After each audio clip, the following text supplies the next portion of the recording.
Welcome to Comfort and Growth, the podcast for people who are passionate about personal development and unlocking their potential. So I'm Crystal, and I have with me my very special partner in life as well as in business, Dr. Greg, who is a clinical psychologist. Greg, you want to share a little bit about yourself and what you do? Yeah, so I've been a clinical psychologist for all of my career. Started off working with individuals, couples, families with all kinds of mental health conditions, whether it's stress, anxiety, depression, communication problems. Basically anything you can attach the word problem to is what I'm spending most of my time with. Yeah, that's why I chose you as a partner, right? Because I have like 24/7 like IT assistance with all my problems, right? Greg? Well, it's more like you fix my IT issues and I help you with what is my problem. We're a symbiotic relationship. All right, so today we're going to be talking about one of the most popularly requested topics. Every weekend when I do my AMA, I get so many questions about anxiety.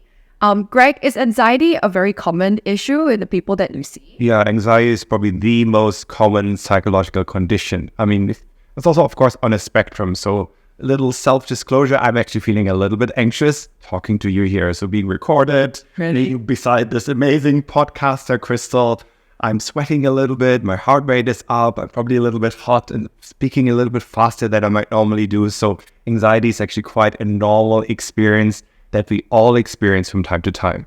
Perhaps when you're giving a presentation, you're going for a job interview, you're on a first date, it activates the body to be prepared for a stressful situation. So when, Greg, is anxiety actually a problem? And when do you need to go and see a psychotherapist about anxiety? Because that's one of the questions I get asked a lot. People don't know, like, should I go and see a therapist? Is this like normal, or is it time for me to seek help?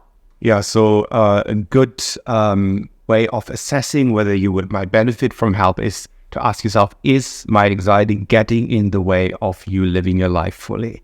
Whatever that is for you. Is it getting in the way of your personal relationships, whether that's with friends or intimate partners? Is it getting in the way of being effective at work? Is it getting in the way of you doing the activities that you enjoy? Well, what do you mean by getting in the way, Greg? Give me some specific examples. Yeah, for example, are you so nervous before a presentation that you are overthinking and actually find yourself over-preparing or not performing during the actual presentation? So the anxiety is getting in the way of preparation, delivery, and being there with the audience as you're doing it. So how does anxiety manifest in like romantic relationships, for example? Yeah, it could show up in many different ways. Say, for example, you're dating or you're looking for a partner. You might become so obsessed or worried or concerned about how you might show up on that first date, what impression you might leave with that person, that you are avoiding even going on a first date. Because you might think, oh, I'm going to be so anxious, so nervous, I'm not going to make any sense. So it's like anxiety is an issue if it's actually an obstacle to your goals or like prevents you from enjoying life. Absolutely. If it holds you back, if it means you're avoiding certain people, certain activities, certain things, if it leads to you losing sleep because you're lying in bed awake, worrying about all the bad things that could happen to you, it's also physically exhausting, worrying a lot. It's all the stress hormones in your system. So if you're exhausted mentally and physically, if you're overthinking, losing sleep, avoiding certain things, these are clear signs of anxiety and that you might benefit from getting help for that. Okay, so imagine that I am like your therapy client. Which, of course, would never happen. Highly unethical. Okay, imagine I'm your therapy client. And like, I come to you and I want you to take me through like what actually happens in a therapy session, because so many people are therapy curious, but like they just like don't know what to expect in a therapy session.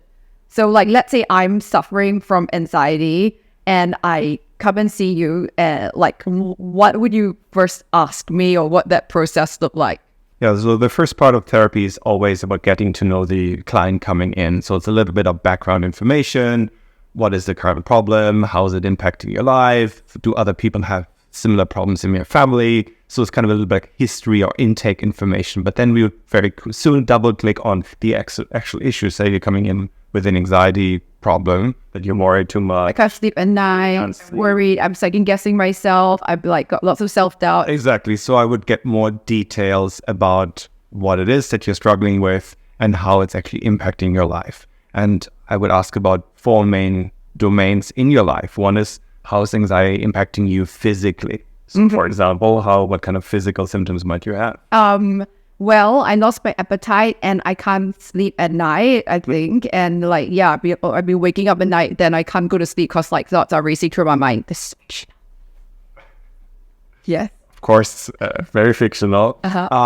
So when you mentioned already a few, so for example, like racing thoughts and not being able to concentrate are mental symptoms or cognitive symptoms of anxiety. Not being able to sleep is more of a physiological symptom of anxiety than, hey, I'm finding myself distracted, hard to fall asleep, maybe agitated during the day as well.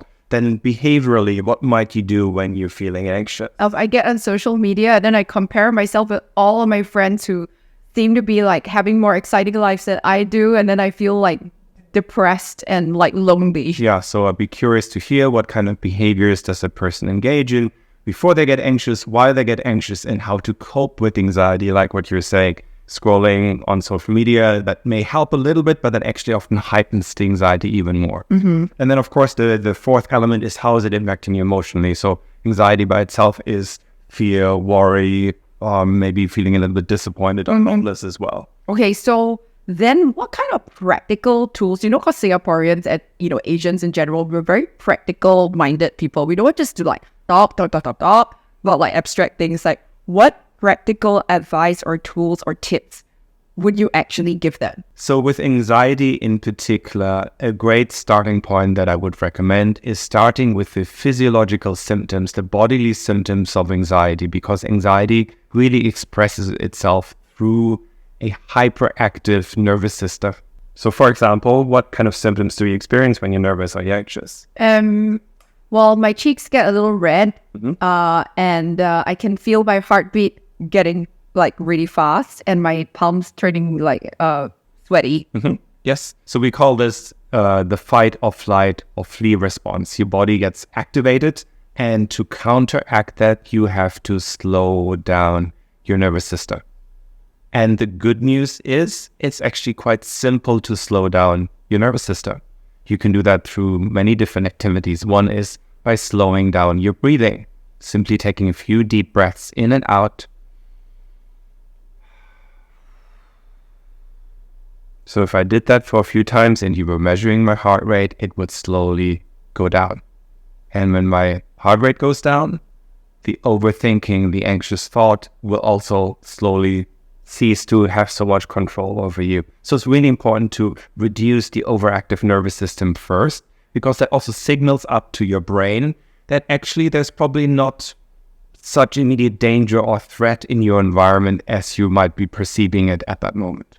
I had a client this morning and she told me that one thing that made her really anxious was when she got an unexpected question in a meeting and then her mind just goes blank. And she says she goes into like freeze response. And then what happens is that she gets even more anxious because she can't think. So like in those situations, is it also about breathing? Because she said to me, but if I just breathe, then everyone in the meeting is looking at me and I can't just like stand there and just breathe, right? Because all these MDs and everything expect me to say something. Yeah, I mean, this is a great example. I get similar concerns from clients in my sessions all the time. They're like, oh, well, in that moment, if I were to do my deep breathing or even a little bit of mindfulness, it may temporarily bring my heart rate down or I may not sweat so much, but my brain kind of seems offline and I don't make much sense. I can't focus.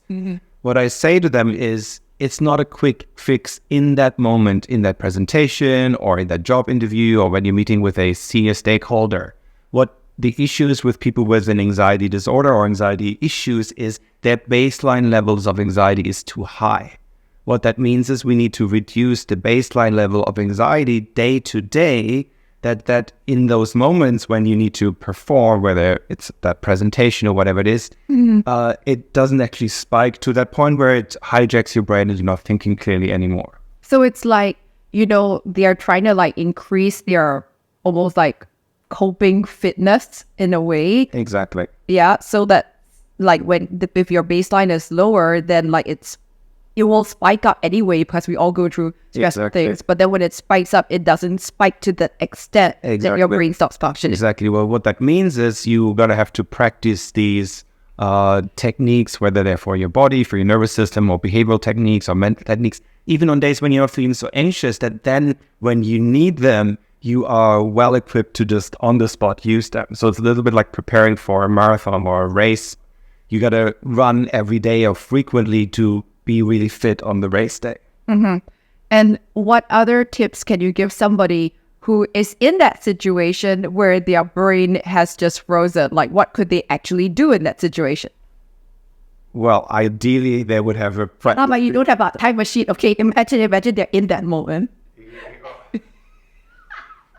And then you have to give them some advice on like how they can actually make it better in that. Sure. Well, again, the nervous system is probably hyperactive, so take a few deep breaths, drink a glass of water, buy a little bit of time by doing just a little bit of chit chat where you don't have to like have amazing, cognitive abilities or strategic thinking in that moment to settle into the relationships that you're with at that moment. I gave a completely different advice this morning. Well, I mean, my client, I did tell her, take a deep breath. And I said, look, people actually will allow you much more time than you think, looks obvious. So for example, I can always take a pause and say like, that's a really good question. Yeah. And then take a pause, and it feels like a long time to you, but to other people, it probably just makes you sound thoughtful and considered. Then I said like, there's a few strategies that you can use to buy time. So like, for instance, like something I like to do is actually, number one, clarify the question. So they've asked a question and like, for instance, somebody's asked a question like, what has your department been busy with? And then I may ask a question like, so, do you mean what priorities are most important to us? Or do you mean like what capacity do we have? Or do you mean like what are the interesting new projects that have come? So for instance, so I've asked like some kind of clarifying question to get clearer on what the question actually is about. So another strategy is that I can also paraphrase. So they've asked a question and you can actually say, so what I'm hearing from you is you're essentially curious about ... Is that right? And the paraphrasing and the asking clarifying questions kind of buys more time for your brain to get online. And then I actually thought of a third one, which is something I learned from you. So like when I was in investment banking, whenever I had a question, I will always answer it. And then when I met Greg, I realized that this guy hardly answers any questions at all. I mean, it's a miracle he's answering questions right now, honestly, because a lot of times when I ask questions to Greg, he turns it around on me. So for example, sometimes when I ask questions like, Greg, I don't know which way I should go with this decision. What do you think? Well, what are your options here? Which direction do you think you could go? Yeah, you see, like Jedi, he just like throws all these questions back at me. And like oftentimes, even when we are teaching and we're trading, people will ask Greg for the answer. And I'll be like, I know, I want to say the answer. But he normally just turns the question around and Tai Chi's it back at the client. Yeah, well, it's a little bit, could be a symptom of anxiety as well, that you feel like you have to have all the answers, or all your answers need to be perfect. Or if you don't have the answers, other people will judge you. And letting go of that and just, allowing the other person to maybe come up with their own solutions, that you're empowering rather than over-functioning. Yeah, so sometimes when like clients or our participants ask Greg, like, what should I do about this? You say to them like, well, what do you think you should do about this? Or what's important for you? Or, really kind of like, what are some of the questions that you would ask? Well, I would reflect back to them, like, what are your options here? What have you tried before? What do you think you could do? What advice might you give a friend in a similar situation? All those questions allow the other person to come up with a solution, and it's actually quite empowering. Yeah, and I think that approach might work for some contexts, but obviously, like maybe in a meeting context with a senior stakeholder, they're asking you like for something. Maybe you can't go like, well, what do you think about that? Yeah, right? Of course, context specific. I mean, and another thing you can do if you're in that situation and you can't throw it back at your audience if you're having doubts and anxieties, also mentally, reassure yourself internally, silently. It's like perfectly normal to be somewhat anxious. It's perfectly normal to feel a little bit jittery, and that you've been through this before, that you can manage it. That can also internally reassure yourself and downregulate some of the physical symptoms. I also said to my client, like, you don't have to know the answers. Like, nobody expects anyone to know the answers, but people want to have confidence in you. And sometimes it's not about the words that you say, but it's how you say it. So for example, she gave me this, scenario where somebody had asked her about some statistic in some market that she didn't know about. And she said, like, what would you do? And I said, well, imagine I'm a CEO of a company. You can't possibly expect a CEO to know every single thing that's going on. I'm running such a big company everywhere. But if I were putting my CEO mindset on, I'd probably say really confidently, I don't have that data on hand. I have an idea about what that would be like, but I would rather take a moment to check that I'm giving you the most accurate information. So I'll get that data to you after the meeting. Yeah, I like that. Something just really confident, or it could even be as simple as, I don't have the answer right now, but I'll get back to you on that. And how you say it, it's I always believe it's your tone of voice. Because when you're tentative or anxious, your tone of voice tends to rise at the end of a sentence, and it tends to go up on here. And then you make yourself sound like you really don't know what you're talking about. So I could say I don't have the data, and I'm going to try to get that to you. And it's exactly the same words as, I don't have the data, but I'm going to get that to you. But my tone of voice is going down. And I'm sounding confident at the end of the sentence. I'm bringing it down. So I think it's also your energy, your presence, and the nonverbal cues as well. Yeah, absolutely. Because part of your brain is also listening to how you speak, and you're observing your body. So if you're fidgety and tentative and your voice is meek and anxious, your brain is also oh, you sound anxious, there must be a good reason to be anxious. Versus if you're confident and you're pausing and your tone goes down, yeah, your brain thinks, hey, yeah, you must know what you're talking about. Okay, so what are some of the biggest practical everyday lifestyle changes or habits that you can develop to reduce anxiety? Well, really for any mental health challenge or any problem, I recommend get enough sleep. If you get enough sleep, your baseline level of happiness and focus and just being able to enjoy life goes up so significantly. So that means 7.5, 8 hours of sleep every night. Yeah, but we're the most sleep-deprived nation in the world, apparently. But we're also seeing huge increases in anxiety, stress, overwhelm, suicide even. So it's really important to take this seriously. So would you say that's also why Singaporeans tend to be so anxious, because we don't sleep enough? Yeah, well, it's one factor why people are getting burned out and not coping. Yeah.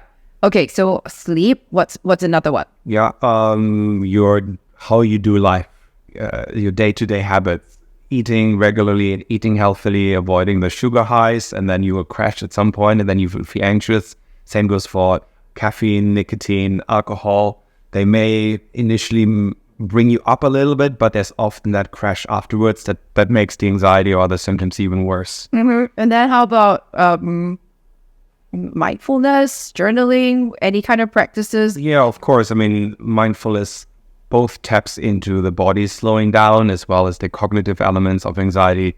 It gives you more perspective, allows you to zoom out, allows you to recognize, hey, I'm having anxious thoughts without getting carried away by them. So having a regular mindfulness practice, journaling actually about what you're concerned about, perhaps pushing it as far as hey, what's the worst thing that could happen here? And then seeing that it's most unlikely that you're gonna lose your job and gonna be homeless and unemployed on the streets of Singapore. Often what we fear is quite unlikely to happen. I think that it's important also to balance out the sort of negative scenarios that you're playing your brain with positive scenarios. So one thing I like to do is when I start catastrophizing, and let's say I realize I've been worrying for 5 minutes about the worst case scenario, then I'll be okay, now I need to balance by intentionally spending 5 minutes visualizing the best case scenario and what's the best that could happen, because that kind of balance out that negative that negativity bias of the brain. Yeah, absolutely. So a lot of us really habitually worry or habitually look for things that can go wrong. And that's, of course, adaptive on some level. Even evolutionary helped us to survive. But we are over-focusing on the negative. We're worrying too much. So we need to retrain our brain exactly on the positive through gratitude practices or visualizations. And then slowly, really shifting your reality. You once said to me, Greg, that you actually like, out of all the mental conditions, you actually quite like working with people with anxiety. I do, because it is very activating and the people are very motivated to not feel so anxious.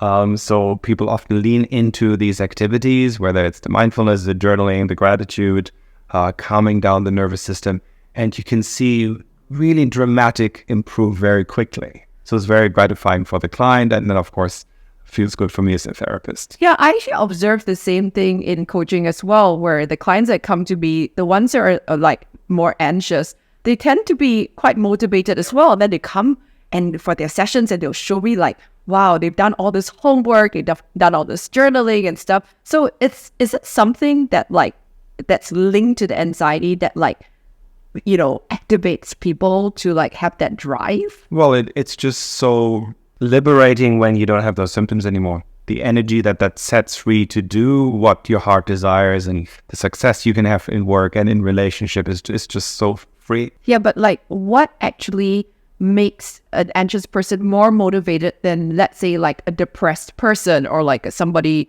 like with, you know, depression, or with struggling with bipolar or something like that? Well, in itself, the nervous system is very activated. So people are activated to do something, and it's also quite uncomfortable.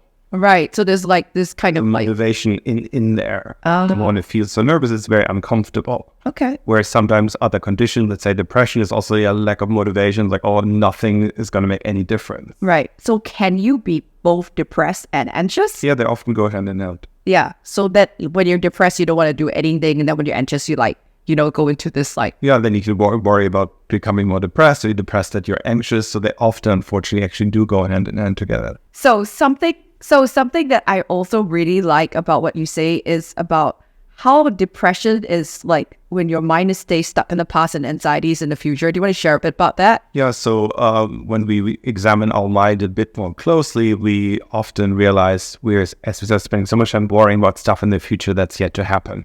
What if I don't get that promotion? What if I get negative feedback? What if my partner breaks up with me? What if I get sick? What if there's another lockdown? All the what ifs. And they bring us into the future. And of course, a lot of them will not happen, but you're anticipating the worst and you're planning for scenario B, C, and D, and it's really exhausting and keep people up at night. Depression, on the other hand, brings your mind into the past. All the things that went wrong already. Oh, why didn't I study hard in university? Why did my girlfriend break up with me in secondary school? Why was I bullied in kindergarten? And then they feel like my mom, she can do Asian level depression, which is like, oh, what did I do wrong in my past life regression to deserve a daughter like you? Yeah. So it brings our mind back, and then we ruminate, we chew over all the stuff that's happened to us, we can't undo, but we're basically reliving it. And then, of course, brings with it all the negative feelings. And then if you have both depression and anxiety, you're in the past going over negative stuff that happened, you're moving into the future about things that may happen to you, and very rarely are we in the present moment. Yeah, so it's like, I've had that before in stressful times in my life where I'm lying in bed and in my mind, I can't get to sleep because I'm like replaying stupid things that I said during the day or mistakes that I made, and that's in the past. And then I go into, okay, next time I better not do that. Let me make a to-do list and plan so that this doesn't happen again in the future. And like, I'm going back and forth and back and forth. Yeah, so one way of managing this very busy mind that likes to time travel so much is by learning to be more in the present moment. Mm-hmm. Mindfulness practices really help noticing right here, right now, what is going on in my body, how is my breath, what kind of thoughts am I having, and slowing everything down.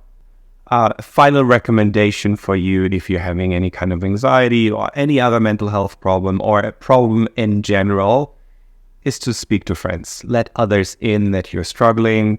Share what's going on in your life. It also feels reassuring that others are going through this.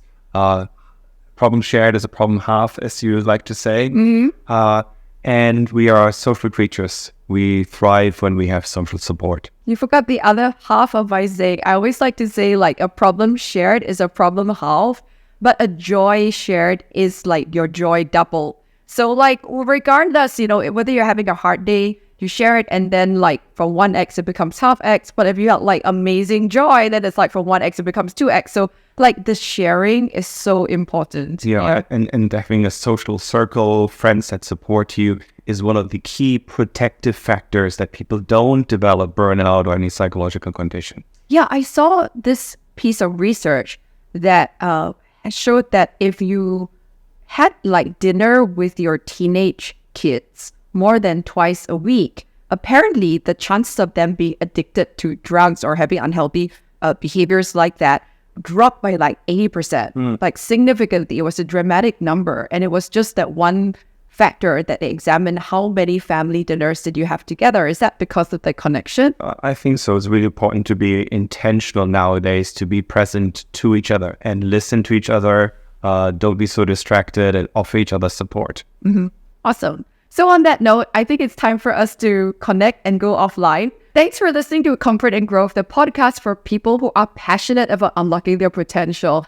I've been so delighted to be here with you. And of course, my BFF, bestie, and partner for life. Thanks for joining us, Greg. Thanks for having me. Yes.